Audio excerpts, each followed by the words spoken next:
All right, this is the final chapter of A Long Way from Chicago by Richard Peck.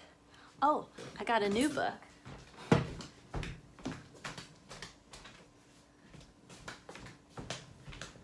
Also by Richard Peck. It's called Past Perfect Present Tense, and it's a collection of short stories. Shotgun Cheatham's Last Night on Earth Above Ground is in this book too, but there's some other fun ones. So if they're good, maybe I'll just do some more short story sessions for the end of the year here. All right, this final chapter is only 2 pages long. This is going to be a very quick read aloud. That's why I'm posting it on the same day as the end of chapter 7. It's it always makes me cry. I'm gonna try real hard not to cry. It's called The Troop Train. It takes place the year 1942. Now, Joey was what, 15 in the last chapter, and that was their last visit to Grandma in the summer, and that was 1935. So this is a little under 10 years later. If he was 15 in 1935, he is how old in 1942?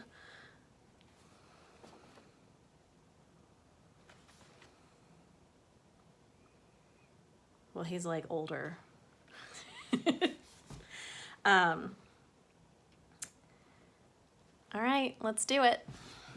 The Troop Train. The years went by, and Mary Alice and I grew up, slower than we wanted to, faster than we realized. Another war came, World War II, and I wanted to get in it. The war looked like my chance to realize my old dream of flying. My soul began to swoop as it had all those years ago at the county fair when I'd had my first ride in Barney Buchanan's biplane. I only hoped the war would last long enough to make a flyer out of me. And so it did. I joined up at Fort Sheridan for the Army Air Corps, but before I could go to flight school, I had to do basic training down at Camp Leonard Wood. On the night we were shipping out from Dearborn Station, which is in Chicago, it occurred to me that the troop train would pass through Grandma's town sometime in the night. I sent her a telegram. I don't know, I think we talked about telegrams with Echo, but a telegram was before people have telephones in their houses. A telegram was a way to get a short message to somebody very quickly. You'd go to a telegram office in your town and give them the message. They would call up a telegram office in Grandma's town, where they would put the message on a little card and deliver it right to her. So you could get a message to Grandma in like under an hour using a telegram.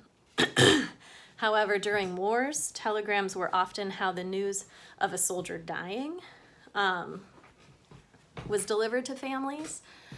So, well, I'll keep reading. Here's what he says. I sent her a telegram. She never did have a phone. A telegram might give her a turn because of what news telegrams usually brought, but I just wanted to tell her the train would be going through town, though it wouldn't stop.